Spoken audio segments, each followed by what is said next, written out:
تو اسی طریقے سے روحانیت کا معاملہ بھی ہے. آپ اس کو معمولی نہ جانیں, خود سے سارے کام کرنے کی کوشش نہ کریں, خود سے کریں گے نقصان ہوگا یا کوئی فائدہ نہیں ہوگا. تو اب کیا ہوا جی, پتہ چل گیا جادو جنات کا کوئی ایسا معاملہ ہے, تو خود سے وظائف کرنا شروع کر دیے. پھر کیا ہوا کہ وہ معاملہ شدت اختیار کرتا گیا, آپ کے وظائف کمزور پڑ گئے, آپ کی ہمت کمزور پڑ گئی, آپ نے وہ وظائف چھوڑ دیے. تو جس چیز کے لیے آپ کر رہے تھے اس جادو کی یا جنات کی گرفت مزید سخت ہو گئی, مزید پریشانی کا سامنا کرنا پڑے گا. اس کی وجہ یہ ہے کہ جو کام آپ کرنے جا رہے ہیں وہ کام آپ کا ہے نہیں. آپ نے سنی سنائی باتوں پر یا کسی نے کچھ بتایا, آپ نے اس پر عمل کرنا شروع کر دیا جس کا آپ کو نقصان ہوا, مزید آپ تنگی میں, تنگ دستی میں یا گرفت میں پھنس گئے. ہمارا سب سے بڑا المیہ یہ ہے کہ جو ہی ہم روحانیت کی دنیا میں قدم رکھتے ہیں یا وظائف اور عملیات کو شروع کرتے ہیں تو سب سے پہلے یہی ہوتا ہے کہ ہم دم درود شروع کر دیتے ہیں. کوئی بندہ بیمار ہوا, اس کو دم کرنے بیٹھ گئے, کسی کو نظر بد لگ گئی, اس کو دم کرنے بیٹھ گئے. اور ایسا نہیں ہے کہ آپ کے دم میں اثر نہیں ہے, آپ جب دم کریں گے تو وہ بچہ یا وہ بندہ ٹھیک تو ہو گیا, لیکن اس عمل کا ایک رد عمل پیدا ہوتا ہے جو آپ کے اپنے اوپر آتا ہے یا آپ کے گھر میں سے کسی پر آ جاتا ہے. آپ ان چیزوں کو فیل نہیں کرتے ہیں, آپ اپنی دھن میں مگن ہیں, آپ دم درود بھی دے رہے ہیں, کر رہے ہیں اور تعویذ بھی دے رہے ہیں, اور آپ پھر مشکلات کے ایک ایسے گڑھے کے اندر گر جاتے ہیں جس میں سے نکلنا جو ہے وہ ممکن نہیں ہوتا. یہ ضمناً میں نے عرض کر دیا, جو ہی ہم روحانیت کے دائرہ کار میں آتے ہیں تو ہم پہلا کام یہی شروع کرتے ہیں, ہم لوگوں کو دم درود کرنا شروع کر دیتے ہیں کہ جی میں تو بڑا پیر بن گیا ہوں, میں بڑا عامل ہو گیا ہوں, میرے دم سے تو اثر ہوتا ہے. اور پھر آپ ایک ایسے بند گلی کی طرف چلے جاتے ہیں جس سے نکلنا بڑا مشکل ہو جاتا ہے. تو سب سے پہلے اس بات کو سمجھ لیجئے کہ آپ جو کام آپ کا نہیں ہے اس کام کو کرنے کی آپ کوشش نہ کریں. اگر صورتحال سخت ہوگی تو اس کا انجام بھی آپ کو سخت بھگتنا پڑے گا, آپ کو اس کا اندازہ نہیں ہے. تو جو لوگ مجھ سے وابستہ ہوتے ہیں یا جو لوگ مجھ سے معلومات لے رہے ہوتے ہیں, مجھ سے مشاورت کرتے ہیں, میں ان کو سختی سے اس بات کی منع کرتا ہوں کہ آپ نے کسی کو دم نہیں کرنا. آپ دم کریں گے آپ مشکل میں پڑ جائیں گے, آپ اس بات کو سمجھتے نہیں ہیں. تو پہلی اولین ترجیح یہی ہے کہ آپ کسی کامل کو تلاش کر لیں. بالفرض اگر کوئی کامل انسان نہیں ملتا, ہر دوسرے بندے کا یہی ایک رونا ہوتا ہے کہ جی میں کامل کو تلاش کر رہا ہوں, مجھے کوئی کامل نہیں ملتا ہے, مجھے کوئی عامل نہیں مل رہا ہے, مجھے کوئی ایسا بندہ نہیں مل رہا ہے جو میرے اس مسئلے کو حل کر سکے. یہاں میں ایک مزید بنیادی بات بھی آپ کے سامنے عرض کرتا چلوں. عامل حضرات جتنے بھی آپ کو ملیں گے وہ آپ سے اس عمل کو کرنے کی اجرت ہدیہ ضرور لیں گے. آپ اس بات کو اپنے ذہن کے اندر بٹھا لیں. اس کی بنیادی وجہ کیا ہے؟ اس کی بنیادی وجہ یہ ہے کہ عامل حضرات ان کاموں کو روزگار کی نیت سے کر رہے ہوتے ہیں, یہی ان کی روزی روٹی ہوتی ہے اور اسی سے ان کے گھر بار, ان کا گھرانہ چل رہا ہوتا ہے. اسی لیے وہ آپ سے عمل کرنے کی اجرت, اس کا ہدیہ ضرور لیں گے. اگر آپ اس چیز کو برا جانتے ہیں, مثال کے طور پر وہ پیسے کیوں لے رہا ہے, تو پھر آپ اس بات کو سمجھ لیں کہ قیامت تک بھی آپ کو کوئی ایسا عامل نہیں ملے گا. عامل جہاں لفظ آ جاتا ہے وہ آپ سے ہدیہ اجرت ضرور لے گا, کیونکہ اسی کے اس کا جو گزر بسر ہے, اس کی جو زندگی کا دار و مدار اسی چیز پر ہے. تو اب عامل کوئی نہیں مل رہا, آپ جو بندہ ملتا ہے پیسے مانگتا ہے, تو اس کی وضاحت میں نے کر دی, کیونکہ وہ پیسے مانگے گا, یہی اس کے زندگی کا دار و مدار ہے.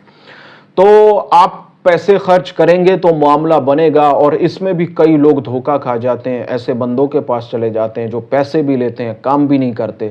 تو کوشش یہ کریں کہ ایسے بندے کو تلاش کر لیں جو ہدیہ لے اور ساتھ ساتھ اس کام کو کرے بھی. تو جب تک کوئی عامل نہیں ملتا, ایسے لوگوں کے لیے ایک مسنون دعا آپ کے لیے حاضر ہوا ہوں لے کر. اور یہ دعا بتانے کا مقصد یہی ہے کہ دیکھیے, ان اللہ علی کل شیء قدیر, اگر کوئی علاج کرنے والا میسر نہیں ہے، پریشان ہیں، مشکل میں پھنس گئے ہیں، یا آپ کے پاس اپنے علاج کے پیسے نہیں ہیں، تو آج آپ کے لیے یہ دعا لے کر حاضر ہوا ہوں۔ یہ دعا آپ نے سنی ہوگی، لیکن آپ اس دعا کو بڑا معمولی جانتے ہیں۔ اپنے اس چینل کے اوپر کئی دفعہ میں نے اس دعا کا ذکر کیا، میری خود یہ دعا میرے عمل میں رہی ہے۔ وہ دعا کیا ہے، وہ دعا بھی بتاتا ہوں اور اس کو پڑھنے کا طریقہ بھی بتاتا ہوں۔ دیکھیے، مسنون دعا ہے۔ دعا ہے بسم اللہ الذی لا یضر مع اسمہ شیء فی الارض ولا فی السماء وہو السمیع العلیم۔ اس دعا کا مفہوم یہ ہے کہ زمین و آسمان میں کوئی چیز مجھے نقصان نہیں پہنچا سکتی۔ اللہ تعالیٰ سب کچھ سننے والا ہے اور سب کچھ جاننے والا ہے۔ یہ ایک مفہوم میں نے پیش کیا ہے۔ آپ اس کا لفظی ترجمہ جاننا چاہتے ہیں تو آپ اس کو گوگل پہ یا اپنی کسی بھی پنجسورے میں دیکھ سکتے ہیں۔ یہ بہت عام دعا ہے، یہ کتابوں میں، پنجسوروں میں، حفاظت کی مسنون اعمال میں ضرور شامل ہوتی ہے۔ تو اس دعا کو پڑھنا کیسے وہ سمجھ لیں۔ دعا یہی ہے، دعا سے پہلے آپ نے کس طریقے سے کرنا ہے وہ سمجھیے۔ سب سے پہلے آپ نے پڑھنا ہے بسم اللہ شافی، بسم اللہ کافی، بسم اللہ معافی، بسم اللہ الذی لا یضر مع اسمہ شیء فی الارض ولا فی السماء وہو السمیع العلیم۔ اس دعا سے پہلے 3 کلمات آپ نے لگانے ہیں، بسم اللہ شافی، بسم اللہ کافی، بسم اللہ معافی۔ اس کے بعد پھر آپ نے یہ مسنون دعا پڑھنی ہے۔ آپ نے اس کو 1100 دفعہ پڑھنا ہے۔ روزانہ کی بنیاد پر آپ اسے 1100 دفعہ پڑھ لیں۔ اگر بالفرض عشاء کی نماز کے بعد آپ کا پڑھنا اس دعا کو ممکن نہیں ہے تو فجر کی نماز اول وقت میں ادا کر کے بعد نماز فجر آپ اس کو 1100 دفعہ پڑھیں گے۔ اور اگر بالفرض ایک میں مثال دے دیتا ہوں، آپ اسے 1100 دفعہ نہیں پڑھ سکتے ہیں، نہ صبح میں نہ شام میں، تعداد بہت زیادہ ہے، پھر آپ اس کو 101 دفعہ پڑھیں گے ہر نماز کے بعد۔ یہ دوسری ترتیب ہے۔ اور اگر بالفرض کوئی ایسا معاملہ پیش آ جاتا ہے کہ آپ اس کو ہر نماز کے بعد 101 دفعہ نہیں پڑھ سکتے ہیں، پھر آپ نے تیسرا طریقہ کیا ہے۔ تیسرا طریقہ یہ ہے کہ پھر 313 دفعہ، صرف 313 دفعہ بعد نماز عشاء کرنا ہے۔ بعد نماز فجر نہیں کر سکتے، بعد نماز عشاء کرنا ہے، تو 3 ترتیبیں میں نے آپ کو دے دی ہیں۔ اگر کوئی ہمت کر سکتا ہے تو سب سے بہتر طریقہ یہ ہے کہ بعد نماز عشاء آپ اسے 1100 دفعہ پڑھ لیں، کمال ہو جائے گا، کمال ہو جائے گا۔ ورنہ فجر کے بعد پڑھ لیں، ورنہ ہر نماز کے بعد 101 دفعہ پڑھ لیں۔ نہیں تو آخری ترتیب یہ ہے کہ پھر آپ اس کو 313 مرتبہ بعد نماز عشاء پڑھ لیں، اول و آخر 11 مرتبہ درود شریف کے ساتھ۔ کوئی سا بھی درود شریف آپ پڑھ سکتے ہیں۔ اب اس کو پڑھنے کا فائدہ کیا ہوگا وہ بتا دوں، اور فائدے بتانے سے پہلے مقصد یہ نہیں ہے کہ پوری دنیا اب اسی کو پڑھنے لگ جائے، ایسا نہیں ہے۔ یہ ان لوگوں کے لیے میں بتا رہا ہوں جو جادو، جنات، آسیب، جسمانی مرض، روحانی مرض میں مبتلا ہیں، کسی لا علاج بیماری میں مبتلا ہیں، چاہے وہ دنیاوی ہو چاہے وہ روحانی ہو۔ آپ اس کو ایک دفعہ کر کے دیکھیے، انشاءاللہ تعالی پہلے دن سے ہی اس کے اثرات جو ہیں وہ ظاہر ہونا شروع ہو جائیں گے۔